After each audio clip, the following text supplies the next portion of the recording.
Welcome, ladies and gentlemen, to another episode of the SevereMMA Picks and Plays here on the SevereMMA YouTube page. I am Spencer Kyte, flying solo for the second consecutive week, though I do want to give a shout out, to my boy Ian O'Neill over in Ireland, enjoying pints, posting them in our WhatsApp chat.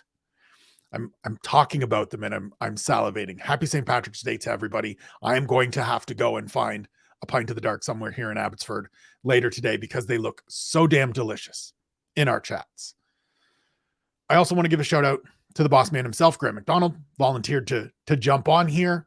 Timing, logistics, all of those things didn't work out. So I am flying solo as we look at UFC 286 from London's O2 Arena on Saturday. 15 fight card, big opportunity to put some wagers out there. But as we do every week, we will start with a responsible gambling message. This is supposed to be fun. Ian and I, when we do this, are playing with Monopoly money. We are not laying out these actual dollar amounts. That should become abundantly clear later as I go through some of this, because we're going some high dollar figures this week for myself, kind of building off of what we did the last couple of weeks to have some success. But this is meant to be fun. This isn't meant to be a thing that gets you in trouble, that gets you in danger. That is a challenge. So if you or any of your loved ones are having issues with gambling, with problem gambling, please check out the show notes where every week we post links to places and resources for you or them to get help in the United States, Canada, Ireland, and the United Kingdom.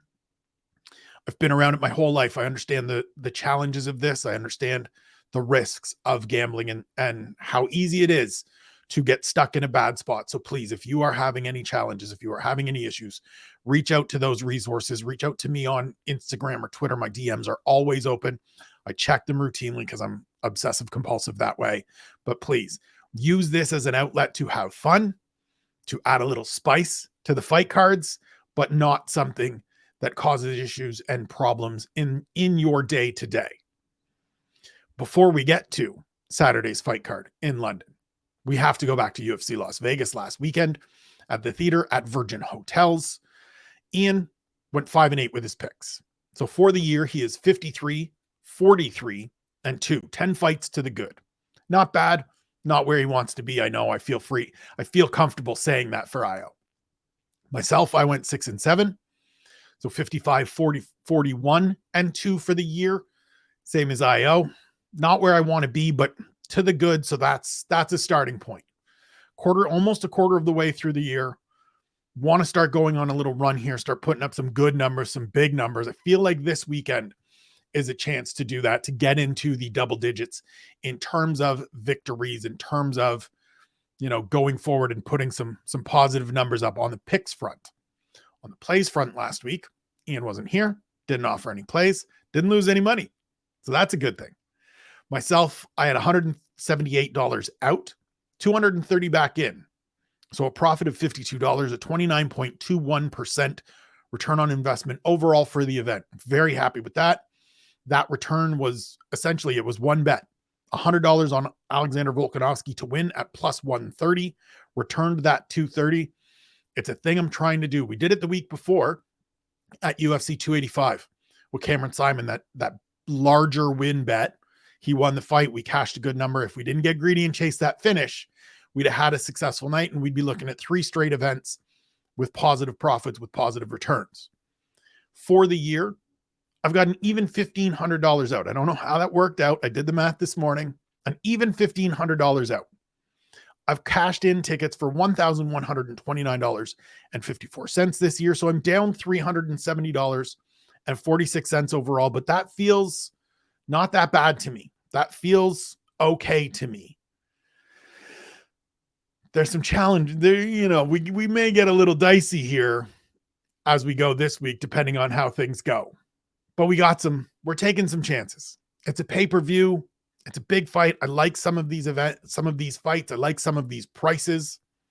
And so we're going to get into it. UFC 286, as I said, the O2 Arena in London, 15 fights culminating with the welterweight championship rematch, the trilogy bout between Leon Edwards and Kamaru Usman. Ian is picking Usman. I am picking Usman. I think, as we said on the preview show, myself, Harry, and Sean, the path to victory just seems far more clear for Kamaru Usman. He should be able to, at the absolute least, replicate what he did in rounds 2, 3, 4, and most of round 5 last time out at UFC 278 in Salt Lake City in August. That's the general sense I got from Eric Nixick and Sean Madden when I spoke to them for the Coach Conversation piece that is up on the UFC website or in my Twitter timeline if you want to check it out there at Spencer Kyte. It feels like there's not a lot for Usman to build upon, and that's not to take away from what Leon was able to do last time out, but everything worked up until he didn't get that hand up until he didn't get that block up, and he got caught. And it happens, right? It's a beautiful kick. It's well executed by Edwards to take nothing away from it. But when you look at what has happened in the near 40 minutes that these two men have spent in the cage with each other, Kamaru Usman has dominated the majority of that time, and not dominated in a really put a hurting on Leon Edwards, but controlled the majority of that time. And I think we're going to get a wrestling heavy approach here. Not even necessarily in terms of a lot of takedowns and a lot of ground time and things of that nature. I think we're going to see a lot of clinch work. I think we're going to see a lot of just controlling Leon Edwards' body, controlling his posture, controlling his movement, because that's where Leon Edwards needs to be in order to get a victory. He needs to be out in space. He needs to be in the center of the cage where he's able to use all of his weapons. Kamaru Usman is no longer a dynamic wrestler. He's not a guy that's blasting doubles. He's a get you against the fence and find a trip or find a single there. And I think that's where he goes with this. I think it ends up being a grueling, competitive, but fairly clear and clean decision for Kamaru Usman. So on the play front, that's where I'm leaning $20 on Usman to win by decision at plus 115, which returns $43. And just as a little, just in case, or take a little flyer, a little sprinkle, $5 on Usman to finish in round 4 at plus 2,000, which returns $105, and $5 on Usman to finish in round 5 at plus 3,000, which returns $155. The last fight ended in the 5th round. Granted, it was the other side of it, but we've seen Kamaru Usman finish in the 5th. I think there's the possibility that he wears down Leon Edwards and gets a finish late. The most likely outcome to me is that decision, is that unanimous decision on the cards for Kamaru Usman and new to time. But we just got to make sure we cover those late bases as well.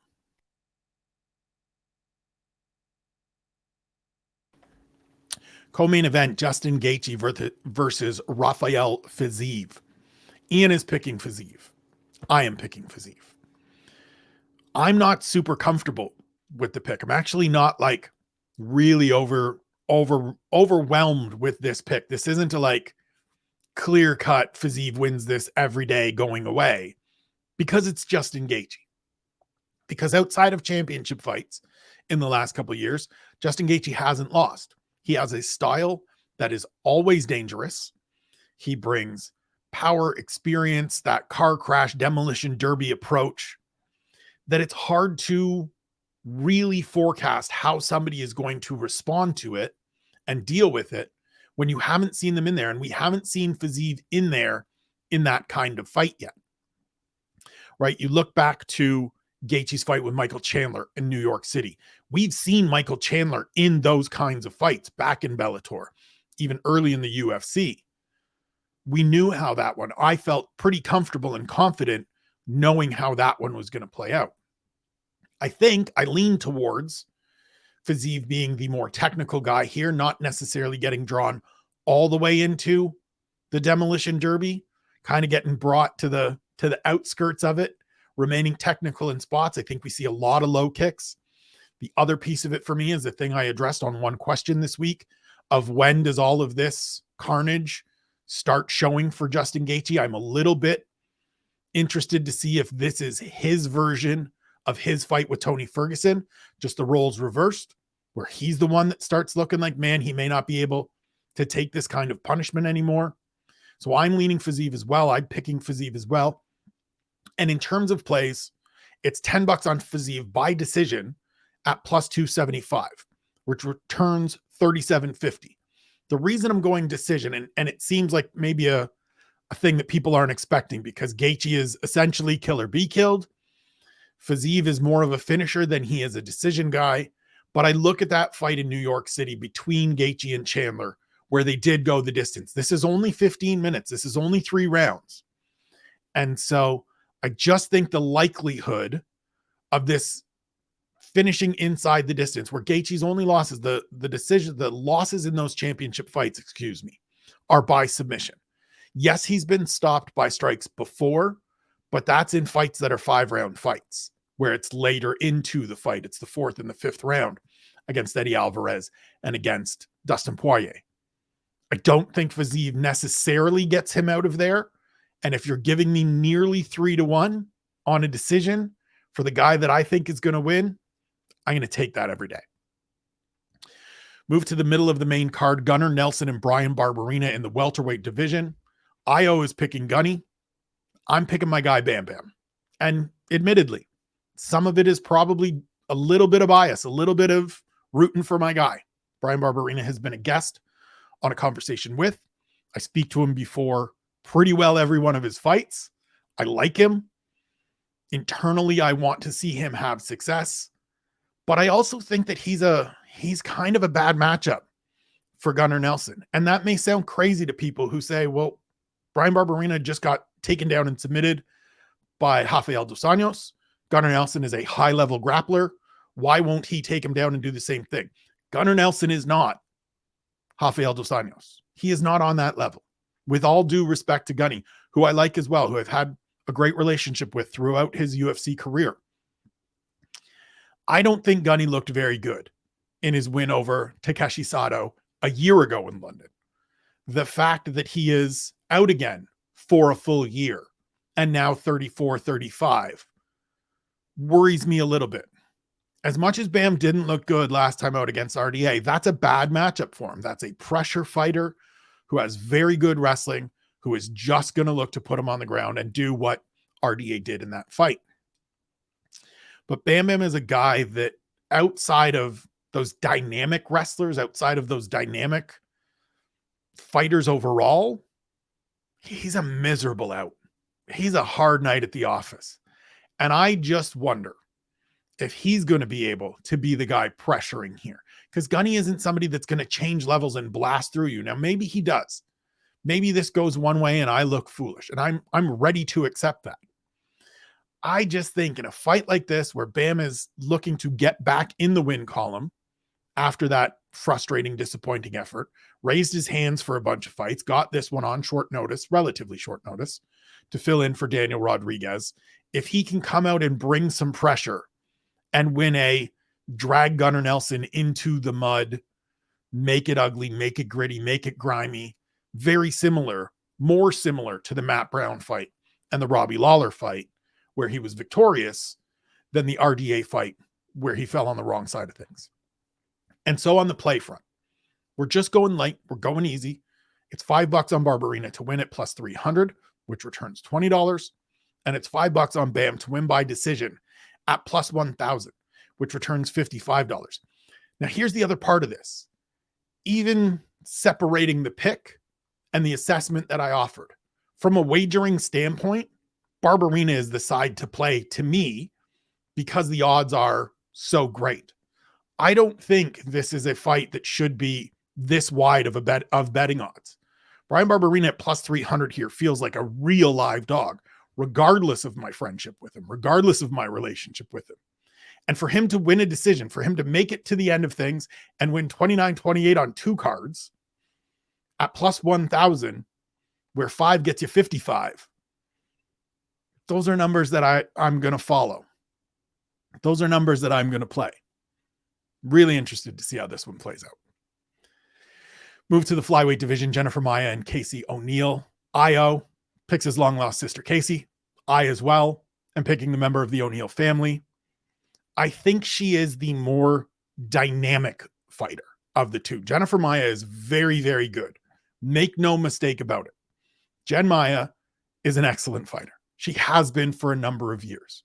Everybody seems to forget now because we've seen Valentina Shevchenko lose, and we saw the fight with Taila Santos last summer where she looked vulnerable, which Alexa Grasso has now capitalized on. Jennifer Maia was the first one to win a round from Valentina Shevchenko, and people went crazy about it. This is a dangerous fight for Casey O'Neill, but I do think on the whole, in terms of the full depth of her talent, the full breadth of her talent and skills, she will be able to win this fight. I think she has better conditioning. I think she is a more dynamic fighter in terms of the way she's able to mix up her offense. I think she's able to put Jennifer Maia on the ground and do some work from top position, which we've seen her do through those first three fights, those first three victories for her. And so on the play front, just chasing a little bit, not even chasing, just taking a look at a little $5 wager, a little fiver, as Io would say, on O'Neill to finish at plus 320. It returns $21. This just feels like one of those fights. Historically, traditionally, we think of female fights, women's fights going the distance. And so all of the odds, all of the props are skewed towards things going the distance. And you can give me more than 3-1 on O'Neill to come out here and get a late finish. And I do think if this ticket does cash, we're talking about a third round finish where Jennifer Maia has faded a little bit over the course of the fight and Casey gets her out of there towards the end of the fight. But I do think she gets a victory. I think she puts herself back into that forward position with the ascending names in the division, like the new champion Alexa Grasso, like Erin Blanchfield, like Macy Barber, who fights next weekend, like Miranda Maverick, who apparently is fighting in June somewhere here in the Great White North against Jasmine Jasudavicius. And so picking Casey O'Neill, the O'Neill family gets a victory on Saturday.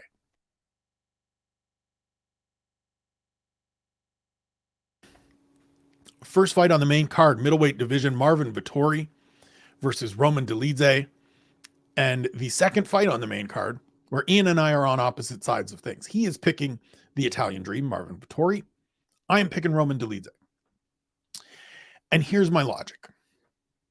I just think he's a better version of Marvin Vettori than Marvin Vettori. What we've seen from Vettori throughout his career is that he's sort of a bruiser of sorts, right? He comes forward. There's not a ton of power, but there is volume. There is pressure. There is constantly in your face. He can wrestle a little bit. He's pretty okay from top position. He's got a little bit of a submission game if he needs to get into it. What we've seen from Dolidze, especially over these last three fights where he's gotten more comfortable, is that he likes to come forward. He kind of gets after you. It's more power-based than volume-based, but the power is serious. Caved in Kyle Dawkins' face, and shout outs to KD, but it happened. Caved in his face with a knee. Stopped Phil Hawes in the first round of their fight a couple of months after that. In a fight where he attacked a knee bar and looked like he did some serious damage to Phil Hawes' knee and then put him out. And then had that great performance on short notice against Jack Hermanson in October, where not only did we see the striking acumen, but we saw the grappling skills. And Roman Dolidze is a guy that I don't think people appreciate and understand how good of a grappler he is. We saw it in the Hermanson fight.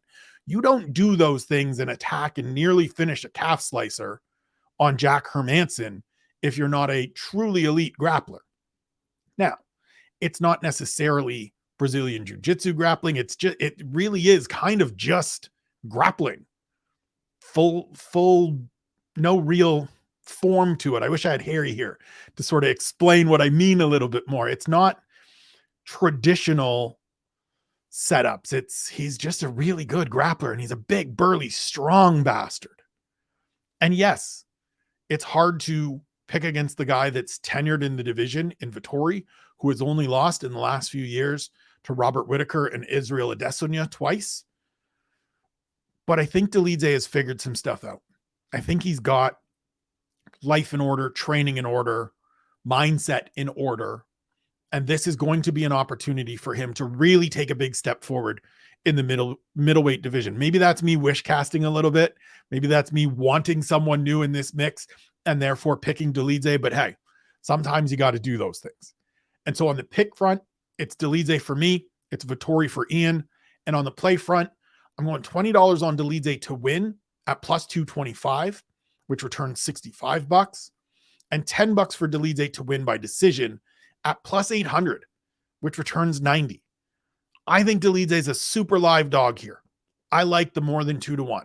I really do think he can go out here and win rather handily. I'm going decision simply because we haven't seen Vettori finished in the UFC. If Izzy and Rob Whittaker aren't putting him out and they've got 5 rounds to work, I think the more likely outcome, and maybe this ends up being another one of those grindy, sloggy, ugly fights that Dolidze's been in a couple of times. You go back to the Laureano Staropoli fight or the Trevin Giles fight. Those were ugly.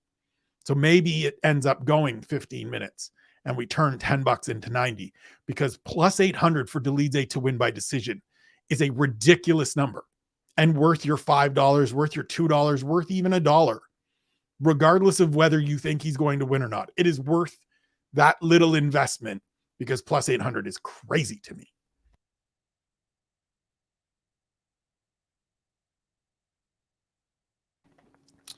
Move to the prelims, which wrap in the featherweight division. Jack Shore making his debut at 45 against Makwan Amirkhani.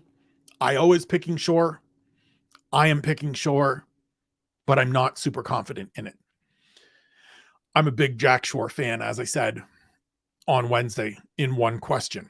Have been from the get-go, was somebody that, while he was undefeated prior to that loss to Ricky Simone last time out, felt like I was constantly advocating for why isn't Jack Shore getting bigger and better opportunities? Why isn't he getting more recognition in this division as somebody that's undefeated in his pro career?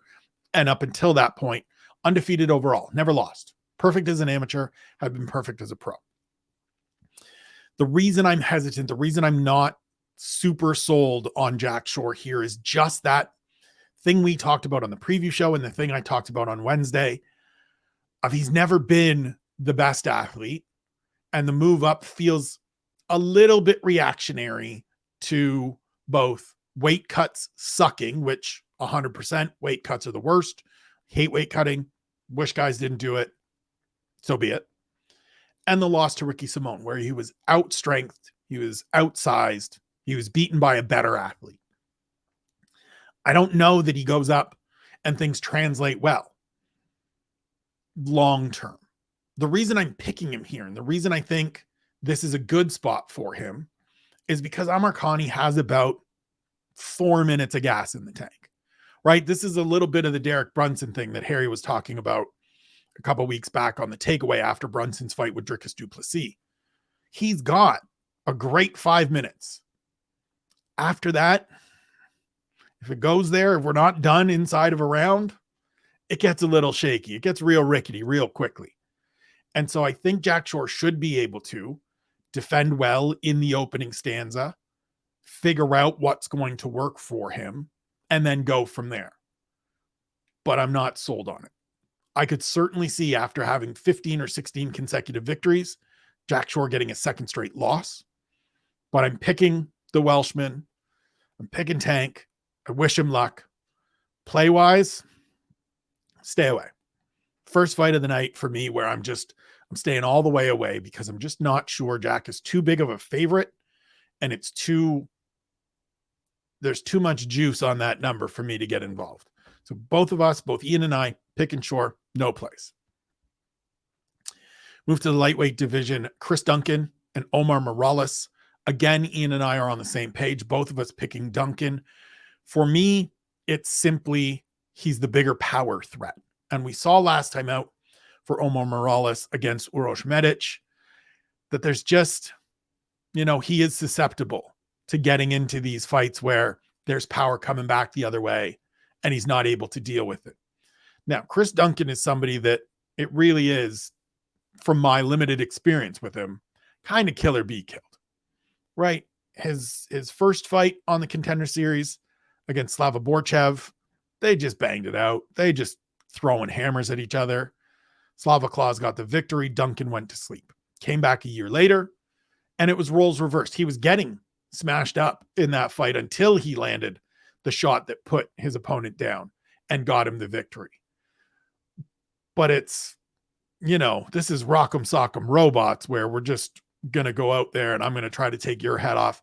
Omar Morales isn't necessarily going to try to take his head off. He's not a headhunter. I think there'll be a lot of low kicks, but to me, you throw those low kicks, that's opportunities for hands to come over the top and find that chin and put you down. But on the play front, rather than picking a side, I'm picking an under prop. So we're going $10 at the fight ends under 1.5 rounds at plus 120. So 10 gets me 22. I just think these guys are going to get after it. And if it goes the way that I envision it, Duncan finds his chin somewhere in the first 7 minutes, probably even in the first round. Just something to look at, because I'm not super confident on the Duncan pick. I'm also not super confident in Omar Morales. So in terms of playing sides, stay away from it. This is a way to have a little bit of something in here in a fight that I think ends by the halfway point. We stay in the lightweight division with Sam Patterson and Yanel Ashmoz both making their UFC debuts. Ian and I are both picking Patterson. He is the favorite. For me, it's simply a matter of he's faced a little bit better competition throughout his run. Ashmoz is 6-0, won his last 3 fights stateside, Ring of Combat, CFFC, and PFL Challenger Series. But the experience level of the guys he's fought, and the people he's beaten isn't as great as, 1, what Sam Patterson brings to the table, and 2, the level of competition that Sam Patterson has faced. Patterson's on a nice little winning streak. He won his contract on the Contender Series with a finish last fall. I think we see sort of the difference in experience and overall skill level here. Now, I could be completely wrong. This could be, Yanel Ashmoz could be much better than we've seen in terms of his results thus far. And so on the play front, I'm staying away. No wagers, no nothing. Give me Patterson to get the win on home soil, but keeping my bullets for later. We've got some big plays coming up here. And so we're not throwing any money away on a fight that I'm not sure about. Move to the flyweight division. Muhammad Mokaev returns to London against Malcolm Gordon. Nope, not against Malcolm Gordon. Against Jafel Filo. Fought Malcolm Gordon last time out. Malcolm Gordon is fighting later in the card. Against Jafel Filo.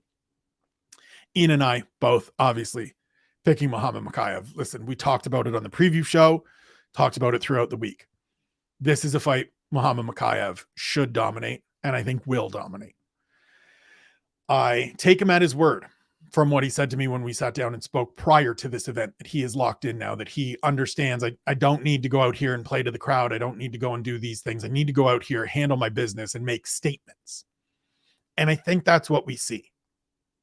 I think he goes out here. We talked about it on the preview show, that if he is locked in, if he is the guy that is focused and fights to the fullest of his abilities without any of the secondary thoughts, without any of the wanting to perform and show out and be flashy, he gets this done inside a round. And so my play follows in line with that. It is $100 on Mokaev to finish in round 1 at plus 200. 100 gets me 300. Gets me a $200 profit. I just think this is a spot where he comes out and shines. I think he wants to make a statement. I think he really has a focus on breaking that John Jones record for the youngest champion in UFC history. Mo is 22. The record is 23 and 242 days. So for Mo, it's by the end of next March, which would be around London again. And I think the only way that he gets even close to doing it is by making a statement on Saturday. He gets a first round finish. He then gets a top 10 fight. He has a top 5 fight towards the end of the year, probably in October when they go back to Abu Dhabi, follow a similar path to what he had last year. And then early next year, he's fighting for the title and trying to break John Jones's record. So both of us, Ian and I, on Mokaev, $100 on Mokaev to finish round 1 at plus 200. Let's see if he can do it.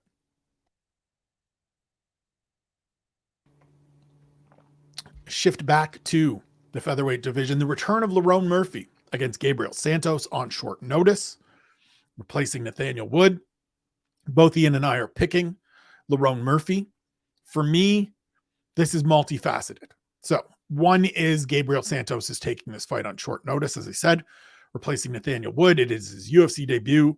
And as much as he has looked good, 10-0 through his career, LFA champion, it's still flying across the Atlantic Ocean to Lerone Murphy's backyard on short notice for your UFC debut. That's a confluence of things that is hard to deal with. We haven't seen a lot of people make their short notice international UFC debut. And now, understandably, Brazilian, most events are going to be international for him in terms of fighting in the UFC, but it's still a lot to put on a fighter that, as good as he has been, as solid as he has looked, this is a big step up in competition. And that's the second part of this. Lerone Murphy is better than people understand. He's a more talented, more skilled featherweight than a lot of people, I think, really are able to grasp. Part of that is we didn't see him last year. We've only seen him a limited number of times for somebody that has been in the UFC for a number of years now because of injuries, because of fights falling apart, things of that nature. But I think this is a fight where he comes out and really does make a statement. We talked about it on the preview show. He feels very much like a Leon Edwards type, where jack of all trades, master of none, Swiss Army knife skill set, better than people understand, and just needs the opportunity to show that. I think he goes out and earns a victory. On the play front, I've got $5 on Murphy to finish at plus 275. 5 gets me 1875. This is just a little taste, a little sample, just in case Murphy goes out here, hands this guy his first loss, and gets him out of there, because I do think he's going to be looking to make a statement. I think he understands kind of the thing I talked about a little bit on one question this week, that the window is closing. I think maybe it has closed because he's 31, 32 this summer, but I think he understands that as well and will go out looking to make a statement, jump on the mic, have a name in mind, and try to get himself moving forward into that top 15 over the second half of this year. We go to the middleweight division. The debut of Christian Leroy Duncan against Duško Todorovic. Both Ian and I are picking the former Cage Warriors middleweight champion. To me, this is just clear cut. Christian Leroy Duncan is a significantly better fighter all around than Duško Todorovic. He has fought good competition in Cage Warriors to get to where he is right now. As we spoke about on the preview show, don't let the 7-0 fool you. This is the man that's had 30 fights. Just so happens that 23 of them were as an amateur, where he figured out all those things. I think Harry summed it up really well. Christian Leroy Duncan used that amateur time to figure out who he is as a fighter, to work through any issues, any high points, any mistakes, make those mistakes when they don't really matter as much. They don't really count as much. Nobody looks back at amateur records and goes, you're limited because of. He's proven now, since he's moved into the pro ranks, that he is a very good and a fighter that really truly does know who he is and is confident in his weapons. Todorovic is 3-3 in the UFC. He's finishable. He's beatable. The guys he's beaten haven't been great. And so I think Christian Leroy Duncan comes out here and has a great debut. As such, we're breaking the bank a little bit for this one. We're going $500 on Christian Leroy Duncan to win at minus 200, which returns $750. Last week, we did $100 on Volkov at plus 130. And as soon as that fight started, or even before that fight started, truthfully, I thought, why didn't I go more than this? You're giving me a chance to double my money on a guy that I think is significantly better. This is where you get it in. This is where you make that larger play. And so I'm trying to learn from that. $500, Christian Leroy Duncan to win at minus 200. 5 gets me $750. I'm also going $200 on Christian Leroy Duncan to finish at minus 130, which returns $353.85. As I said, Todorovic is a killer be killed fighter. I think Duncan is significantly better. I think he gets him out of there. And I'm also going $50 on him to get him out of there in round 1 at plus 210, which returns $155. It's $750 out on Christian Leroy Duncan. And look, if he simply wins, if he only wins, we break even. If it goes the distance, we break even. 750 out, 750 in. I'm sure there's some people that are going to tell me that's not good math. That's not good betting acumen. I hear that. I respect that. I appreciate that. I don't think this goes the distance. I'm pretty confident that this doesn't go the distance. We'll see. This event could break me, folks. We could be nickel and dime the rest of the way if things don't go well on Saturday in London for your boy.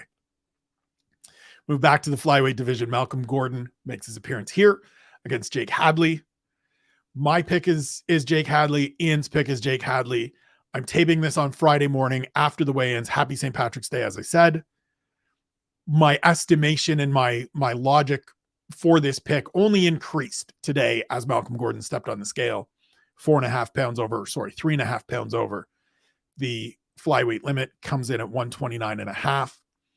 I think Hadley is just a better fighter overall. I think he beats him in every area. We've seen Malcolm Gordon.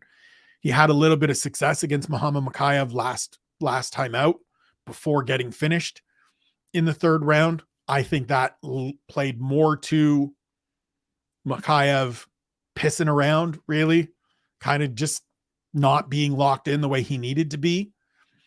In the wins that Malcolm Gordon has accrued in the UFC, one is against Francisco Figueiredo in a fight where he started well, faded bad into the third round, and didn't really do a ton. And the other is Dennis Bondar, where Dennis Bondar breaks his arm.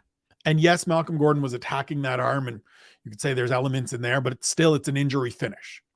And so I just think that Jake Hadley, fighting on home soil, looking to make a statement, being better everywhere, goes out and has a dynamic performance and has a dominant victory.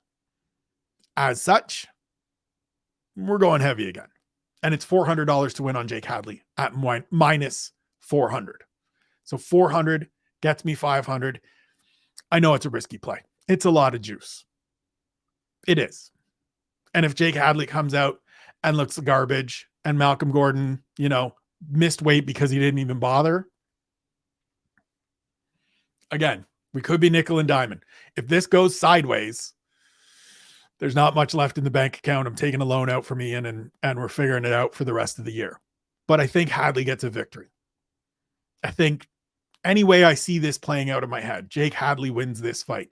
This isn't Alan Nascimento. This isn't a guy that's going to be able to control him on the ground for 15 minutes. I don't think Malcolm Gordon is going to be able to come out and hit Jake Hadley with something that puts him away. Rolling with Jake Hadley. Let's see what happens. 3 fights left to go. First one in the flyweight division. Joanne Wood returns against Luana Carolina. Ian is picking Joanne Wood. I am picking Joanne Wood. I'm not confident in the pick at all. So part of the reason for my picking it is simply because I don't have a lot of faith in Luana Carolina. I don't necessarily like the skills that she brings to the table. I don't think she's particularly good, as I get a little loud. She got knocked out a year ago in London by Molly McCann, the spinning back elbow that we remember. And as much as she defeated my countrywoman and fellow West Coaster, fellow Lower Mainland resident Lupi Godinez a couple fights back, Lupi's a strawweight that came up on really short notice and fought her hard. And so, as much as JoJo has struggled of late, and as much as this is her first fight back in about a year after doing I'm going to take some time, I think she should be en masse the better fighter here. I think she should have the ability to work from range, to work in the clinch if she wants, to just use that veteran savvy, to use those smarts, use those long teeps to the body and get a victory. I said during the week that this feels like it might be a come back, get one and say adieu for Joanne Wood. I wouldn't be surprised if that's what happens. As I said, 37 years old, married now, has a life that she is building and developing in Las Vegas with her husband, John Wood, and their growing family. She's fighting close to home. This is the closest she's going to get to fighting in Scotland again. Feels like it might be that opportunity. And so both Ian and myself hope to see Joanne Wood get a victory. And if she goes out on a victory, it's a good way to go. Move to the lightweight division. Jai Herbert against Ludovic Klein. Ian is picking Jai Herbert. I'm picking Ludovic Klein. As much as I said through the week, or as much as I said on one question, that I really want Jai Herbert to be able to have that kind of performance that he hasn't really quite gotten to have in London yet as a member of the UFC roster. I don't know that he gets it because Ludovic Klein's dangerous. He's a guy that since coming back to lightweight or moving to lightweight full time has earned a pair of decision wins over not great fighters, but kind of not that far ahead of Jai Herbert.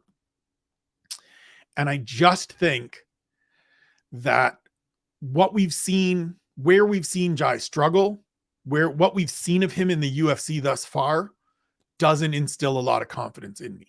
He struggled with Kyle Nelson, who was able to muscle him up a little bit, do some good things in the clinch, land some good shots of his own. If Kyle Nelson had any big power, I think some of those shots have more significant impact and do some damage to Jai Herbert.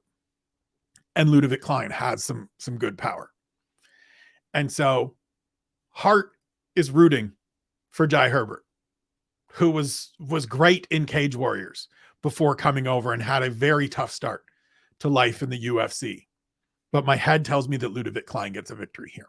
And so we're going with Ludovic Klein. Fight card opens up in the flyweight division. Juliana Miller against Veronica Hardy. Both Ian and myself are picking Miller. For me, it is a combination of things. One, I think she looked good on The Ultimate Fighter and in the finale defeating Brogan Walker, where she sort of just built and built and built and built and built till she got a finish. And that was what she did through the house as well. Just this gritty, grindy, stay on it kind of fighter that is coming into her own a little bit, that is starting to figure out who she is and put the pieces together. Another part of it is that Veronica Hardy hasn't fought in over 3 years, and she's 1-4 in the UFC.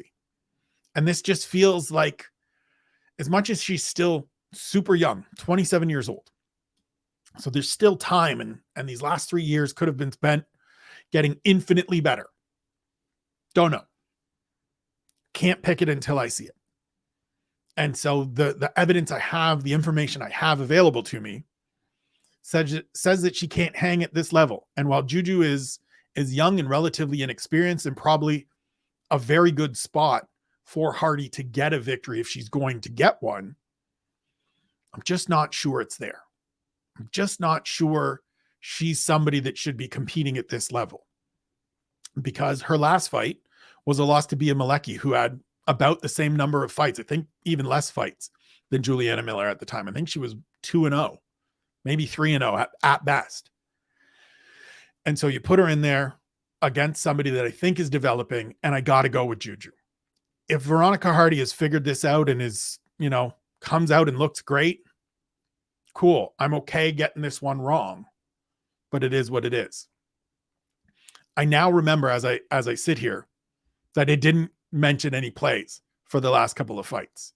The reason is there are no plays for those fights. Staying away. They're all fights to me that are, if not coin flips, very close to coin flips. And I don't like the numbers. Like Juliana Miller is a big favorite here. And that's a stay away for me for somebody that has 3 fights in their career, 4 fights in their career. Like, just, there's too many unknowns in that fight. In the Jai Herbert Ludovic Klein fight, I can see Jai Herbert having a good performance, being bolstered by that win last time out, back on home soil, back in London, come out and have a great performance. I can see that. Joanne Wood, Luana Carolina, if Wood's just done, if she's just, if this is I want to go out there to see if I still want to do this fight, and it turns out she doesn't want to do this, I can see Carolina getting an upset. And so I stay away from all of those. No plays. We laid out a bunch of money on Jake Hadley and Christian Leroy Duncan on the prelims. and a bunch of stuff throughout the rest of the card. And so we just stay away from it. Ian isn't here, so we don't have any of his fun parlays to talk about. I haven't calculated mine yet. I will make my main card, my prelim, and my full fight parlays. They will be $1. They will be a little up there because I've got a couple dogs here throughout the night. But so I can let you know what? Let's just do it on the fly here. This is live podcasting at its best, live streaming at its best. So we pull up the Bet365 app. Greetings, Bet365. If you want to sponsor me, let me know. And we go through the main card. We punch in all the people we think will be victorious. We get a 5-leg parlay with combined odds of 4,075. So a $1 wager returns $49.90 on Bet365, including a parlay bonus. We do the same thing with the prelims, where we've got a lot more chalk, and there's a lot of big chalk, and that makes it tough. This one, even just looking at this right now, I can tell you it's going to be not great. Yeah, a 10-leg parlay. Odds come out to plus 3,002. So a $1 bet returns $44.53, including a $13.50 bonus for the parlay, courtesy of the fine folks at Bet365. And we go through and we add in the rest of the fights. We add back the main card picks, a couple more underdogs, and we take this to astronomical levels. 15 fights, 129,452 as plus odds. So a $1 wager returns $2,200, $22.01 including a $900 parlay bonus. Listen, if we go 15 for 15, it means we're also cashing all of those other large bets. We're putting thousands in the bank, and Ian's returning to me just being here dripped in gold and just covered in happiness. Is it going to happen? Probably not. 15 for 15 would be incredible. Certainly be happy, but I got to be realistic. I'll be happy with 10-5. I'll be happy with 11-4, 12-3. As long as those 4 losses, 5 losses don't include Jake Hadley and Christian Leroy Duncan, we're all good. This has been the Severe Picks and Plays. I appreciate you tuning in. I hope you enjoy the fights this week. I hope whatever wagers you make come through. I hope you can sit and enjoy these fights, rooting for mine to cash, knowing that I've got some crazy wagers out here, putting most of my bankroll on the line in London.